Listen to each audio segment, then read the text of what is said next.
Hi, my name is Chris Tuck. I am a survivor of all forms of childhood abuse and neglect behind closed doors. I'm here to talk about the lived experience, the impact, the prevalence and what needs to happen to better respond to protecting children and young people from all forms of abuse.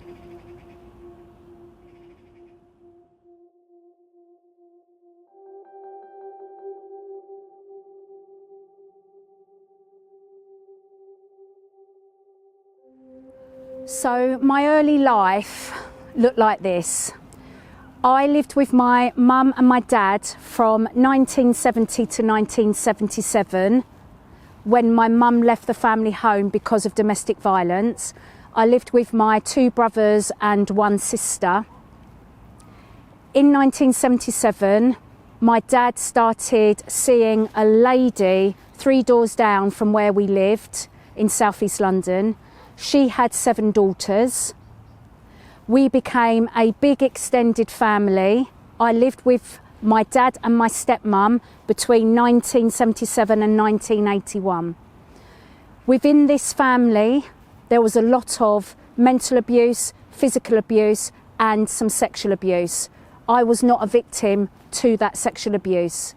In 1981, my dad was arrested and prosecuted as a sexual offender.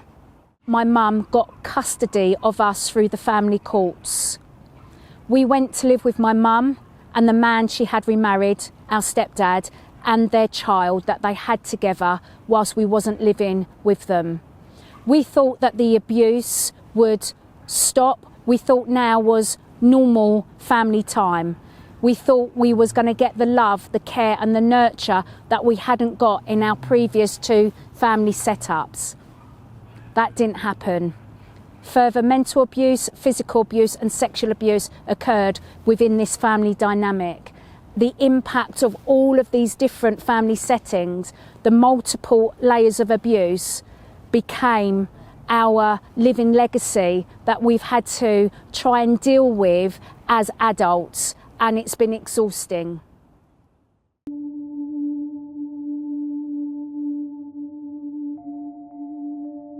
So as a child, I found the courage to speak up about what was going on at home on multiple occasions to different agencies. So there was the school, there was social services, and there was the police. At school, I wrote a story about what was going on behind closed doors at home with my stepmum. The starvation, the hunger, the just go to your bedroom, the chores that we had to do, the physical harm that we was taking from her. And the teacher said, who wants to share their story? I put up my hand tentatively. She read my story, she left the room, she came back. She then said to me, your overactive imagination is going to get you into trouble one of these days. That silenced me. When we lived with my stepmother and my dad was in prison, my brother would often run away from the family home to try and find my mum because he wanted to get us out of that abusive home. The police would be called.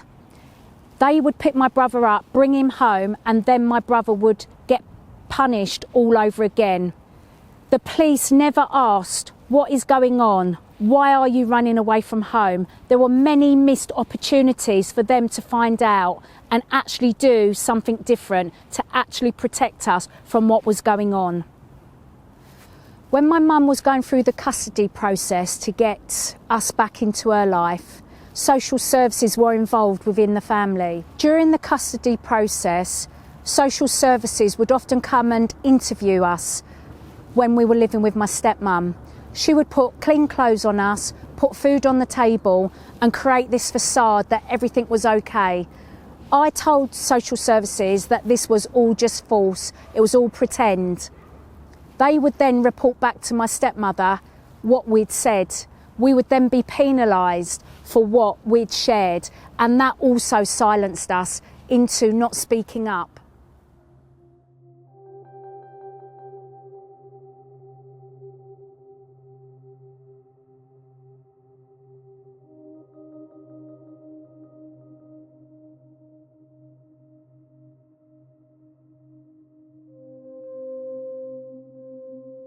I left home 3 months before my 16th birthday because I knew the police couldn't bring me back. At 16, you're an adult and you can do what you want, you can live by yourself. So, between the ages of 16 and 28, I had a mask on. I wouldn't let anybody close to me. I didn't tell anyone about my background. I didn't tell anyone about my life. I needed to keep myself safe. I was building a life that I wanted. I knew that I needed a roof over my head, some money in the bank, and a career. And I wanted all of that before I brought children into the world, because I wanted to give my children the best. Love, nurture, care, kindness. I didn't want them to suffer in any way, shape or form. I wanted to be able to provide them with the basics and so much more. My children were not going to know abuse at all in any form. That was really important to me.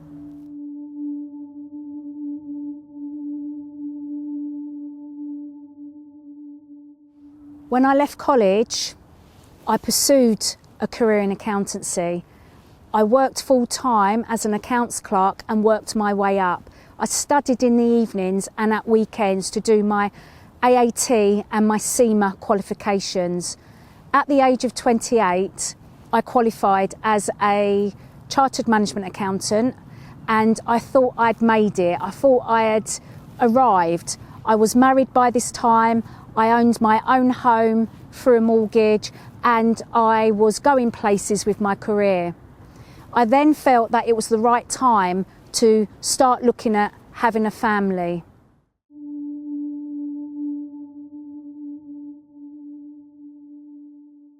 When I had my son, I had this overwhelming moment of I would kill anybody that harmed my child, and it brought into perspective everything that I had endured in my childhood.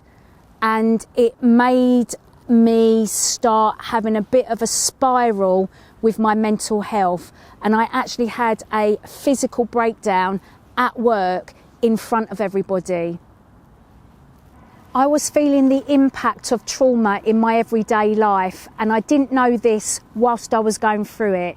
It was only with hindsight that I actually knew that what I was going through in that mental health decline was connected and caused by the harm that I went through as a child.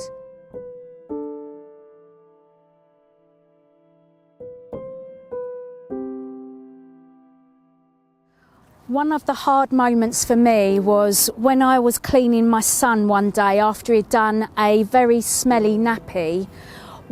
I felt like I was taking too long to clean him, and I had a thought go through my head: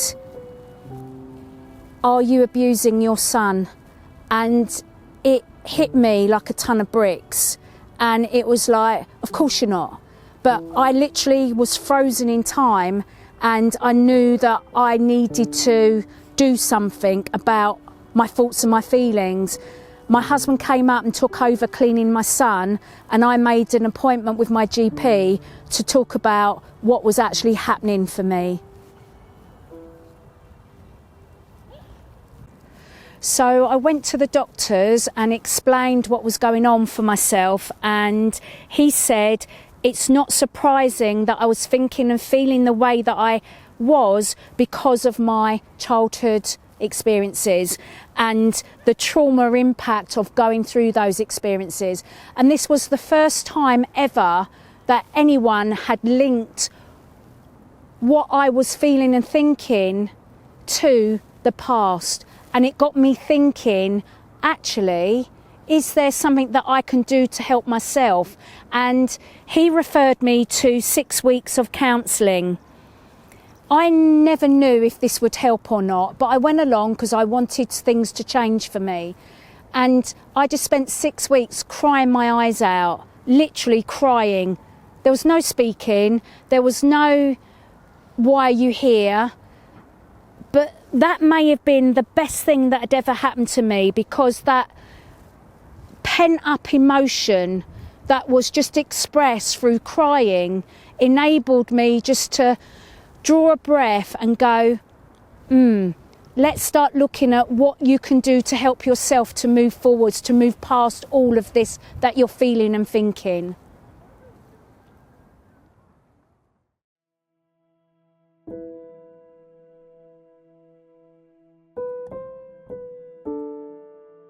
That was the first time anyone had ever connected the dots for me, and it got me thinking, how is adverse childhood experiences linked to your everyday present mental health and your physical health? And that is when I started doing my research and changing the way that I was living my life.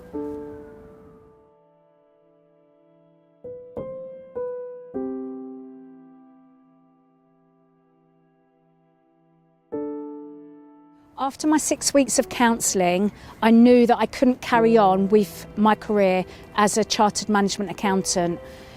I turned to my other love, which was fitness. I used to run to help calm me down, to help deal with the anger that I felt, but I never knew why I felt so much anger until later on.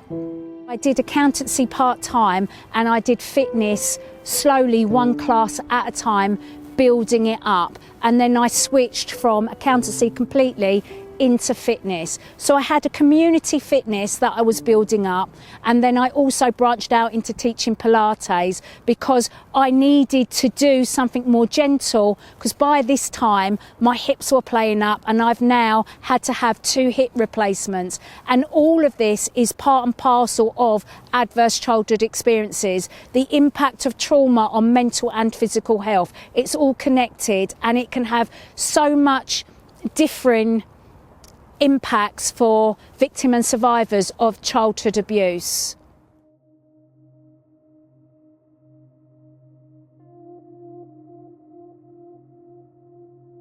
After my breakdown at work, I had to get a new job, and I became the business manager at the Priory Psychiatric Hospital. Now, there were many individuals in this hospital that had suffered harm from domestic violence, from childhood abuse, from bullying, whatever, but they had dealt with their pain through alcohol, drugs, food. I then started thinking, how was it that they were in hospital and I wasn't? I had gone through an awful time too. So it was important for me to start thinking about the differences and how I could not only help myself, my family, but also other people, because they had a story to share and they shared that with me. I also had a story to share, and they wanted to know what I was doing differently.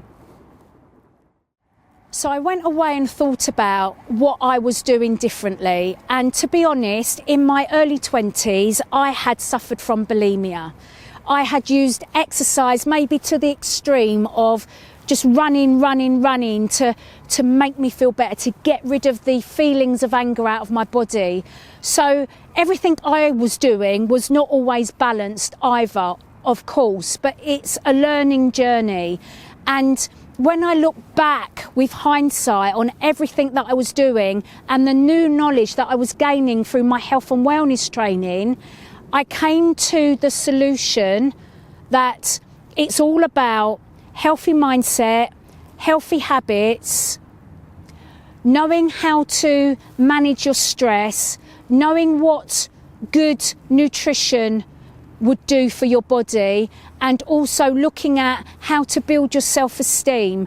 So there was a whole raft of good information and good knowledge that I was starting to get hold of and started to put together, and from that I created the Breaking the Cycle Cleaner Living Therapy psychoeducational program that I now deliver through the Survivors of Abuse charity for victims and survivors who have gone through any form of harm, who were impacted or are impacted in their daily lives, and to show them a healthier way to deal with everything that they are dealing with because of the abuse that they've gone through.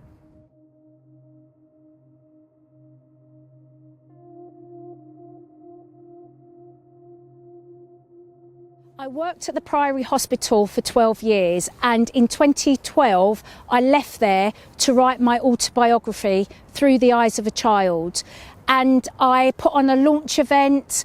I invited 80 people and I stood up and spoke for the first time about the childhood abuse that I'd been through, its impact on me, my mental and my physical health, and also the impact on my two brothers and sister that are also in the book.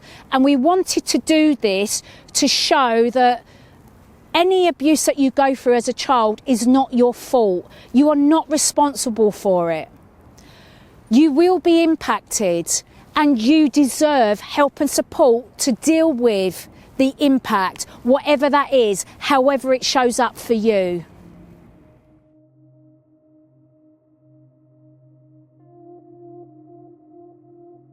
After the launch of my book, I really felt I needed to speak up more.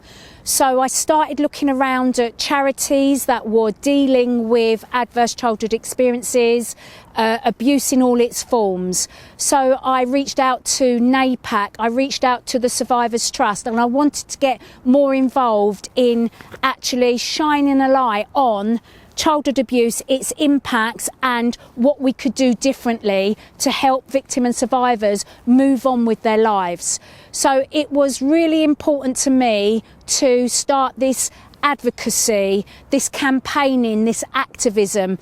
And I did that with two special ladies, and I'm not going to name them at this moment in time. And we started the Survivors Alliance. And at this time, there was so much going on about institutional failures when it came to abuse within institutions that there was an inquiry being asked for. And with this inquiry, we started getting more voices involved, and we started to work with Theresa May to get this inquiry up and running. In 2015, I became a member of the Victim and Survivors Consultative Panel at the Independent Inquiry into Child Sexual Abuse, and this led to an 8-year inquiry costing £186 million.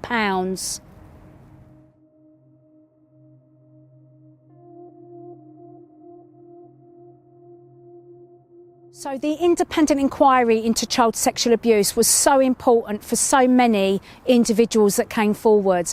For some, it was the first time they'd ever spoken about what they'd been through. It was the first time that anyone had just listened to them. It was the first time that they were able to say what needs to change in order to better protect children and young people from sexual abuse now, but also how better to respond to children and young people, but not only children and young people, but the adults that had gone through it. So I just wanted to share some facts with you, if you don't mind. There are 3.1 million victims and survivors of child sexual abuse in England and Wales. 500,000 children are sexually abused in each and every year, according to the Centre of Expertise on Child Sexual Abuse. There were 15 inquiry investigations. 52 reports were published, 1 interim report, 19 investigation reports, 24 research reports, and 8 engagement reports. There was 325 days of public hearings. There was 2.5 million pages of evidence processed. 725 witnesses gave evidence, including 21 bishops, 4 archbishops, 2 archdeacons, 1 cardinal, 43 senior police officers, 29 lords and ladies, 8 former government ministers, the former DG of MI5, and 3 ex-prime ministers. Many people have not heard about IICSA and its work, and that's an absolute travesty. And this is why I'm here today, one of the many reasons why I'm here today, trying to bring awareness of IICSA, its work, its findings, and why it's so important for the current government to implement the 20 recommendations that were published in the final report back in October 2022. We have to do different because we know different. We don't need to keep asking people about their lived experiences that are re-triggering and re-traumatising. All of the lived experiences captured by the inquiry over its 8-year life are in the final report. We know what needs to be done. It's in the final report. Yet that report, along with other inquiry reports, along with other serious case reviews, are sitting on a shelf. We keep hearing lessons will be learned. When will these lessons be learned?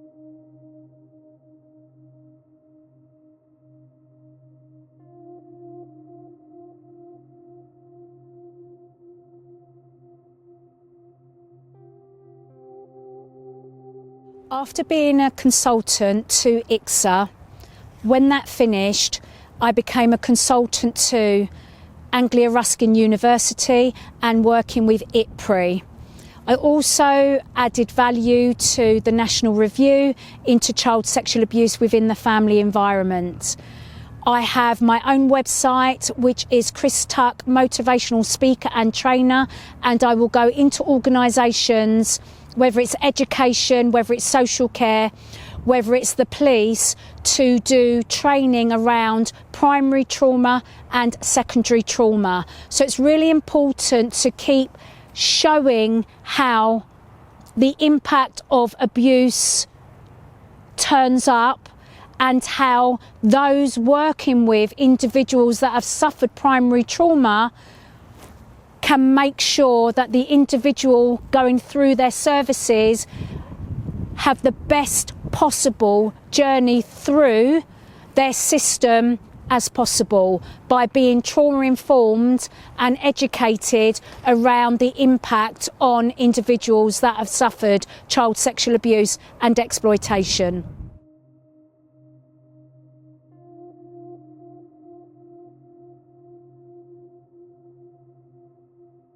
This work is really important to me, holding people to account, wanting change to happen in this space, because I know what it feels like to have gone through these lived experiences. I know what it feels like to be let down by the professionals who should have been there to protect me.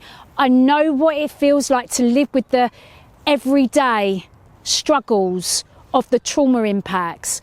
I know what it feels like when you can't get the right support and therapy that you need to heal. That is why I do the work that I do. It gets me up in the morning. It makes me knock on those doors when those doors are firmly shut in my face. It makes me want to just do more, do better, and I won't stop and I can't stop. How do I feel about all of this? To be truthful, I want to swear, I want to scream, I want to shout, I want to show the world my rage. I want to show everybody the days where I can't get up and speak, the days where I will just crumble and cry. But you won't get to see that, not anymore, because that is my past and I want the present day and the future to be different.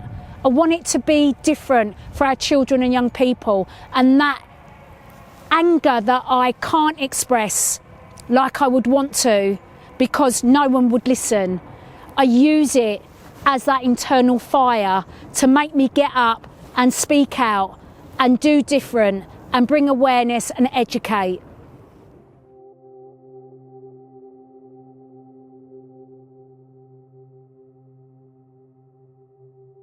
So from someone that couldn't speak, from a child that used to hide underneath a slide at nursery, someone that couldn't hold eye contact with anyone because I felt unsafe, I felt threatened, and I didn't know that, but that's how it showed up in my life.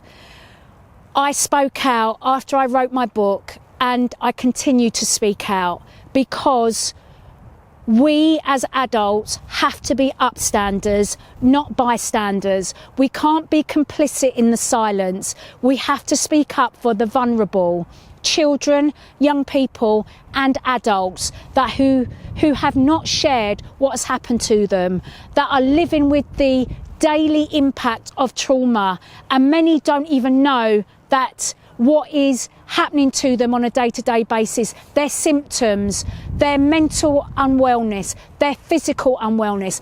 They haven't dotted the I's and crossed the T's. They don't know what they don't know.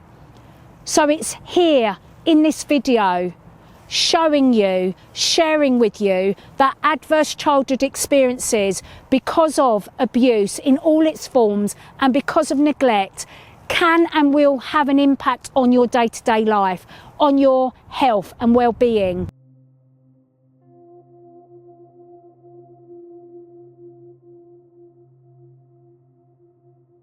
You do have the power to take back control over your lives, speaking up if that's the right thing for you, speaking to people that can help and support you if that's right for you.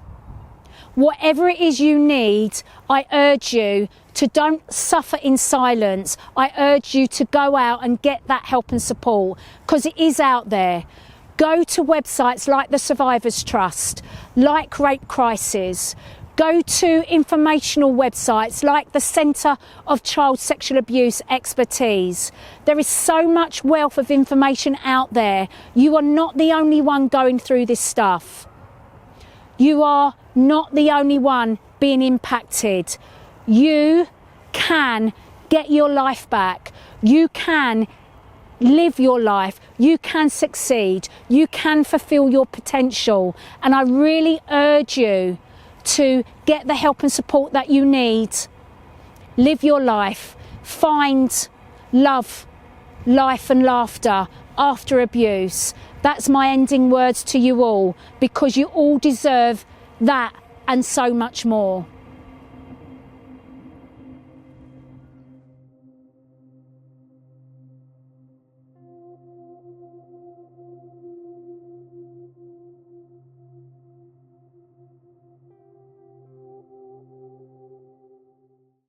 Hi everyone, this is an update to the footage that you've just watched, which was filmed in late December 24.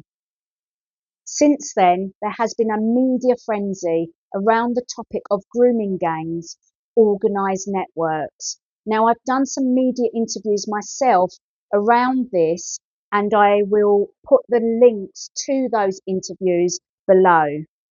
Now, in these interviews, I shared that whilst I understand that some people want a national inquiry into grooming gangs, why it may not be the right solution at this time. I also share that unless there is a change in the Inquiries Act, that any recommendations made from any inquiry are not enforceable unless there is a government will to do so. In this video, I have shared with you that most abuse goes on within the family home environment, behind closed doors. I have shared the impact with you, not only on the individual, but the family, the community, the next generation, if the right responses and interventions are not in place. Now, this media frenzy has really raised public awareness around grooming gangs, sexual abuse and exploitation in general. And it is our duty as adults to protect our children and young people. And calling anyone right wing is not the right thing to be doing. If you are a compassionate human being, you will want to be an upstander and not a bystander when it comes to protecting children and young people from sexual abuse and exploitation. Now, my campaign group has been pushing for the full implementation of the IICSA recommendations, because it's the package of measures that address the cross-cutting themes, re-institutional failings that was detailed in all of the inquiry's work. These cross-cutting themes came from victim and survivors' experiences of all forms of sexual abuse, exploitation, within institutions, online, the home environment, organised networks, and so much more. Now, on the 6th of January, Yvette Cooper, Home Secretary, announced that the government are actually at last going to act on IICSA, implementing all of the recommendations. Now, she has only announced action against 3 of those recommendations. And she also said they will be setting up a victim and survivors panel to oversee the implementation by working with the ministerial group going forwards. Now, as you know from the video footage you've watched, my campaign group, we've been asking for a child protection authority and a minister to drive the recommendations, the implementation of all of them, in order for us to have this foundational cultural change that we need. New laws, new policies, new procedures. Data capture will show where the problems are, and then we can address where the data leads us. But unless we collect the data, we can just turn a blind eye and say, it's not happening. We know that sexual abuse and exploitation is so prevalent, it's endemic in our society. And it's up to each and every one of us to challenge and to demand that the IICSA recommendations are implemented. And then from there, we can carry out any further investigative work that needs to be done, research work that needs to be done, and change whatever needs to be changed, because we've got that child protection authority, we've got that minister that is responsible solely for doing this work. If anyone wants to talk to me about anything that I've said, or the campaign group that I belong to, please get in touch. Thank you for listening. Please share this video far and wide, and I appreciate all of your support. Thank you for now. Bye.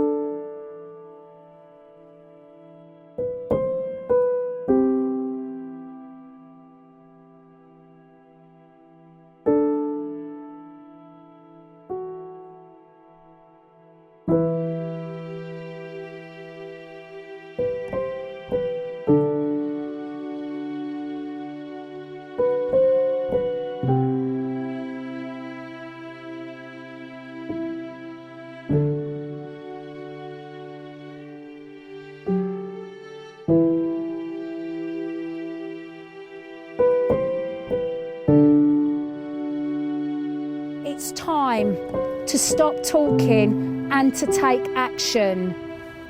Who's with me?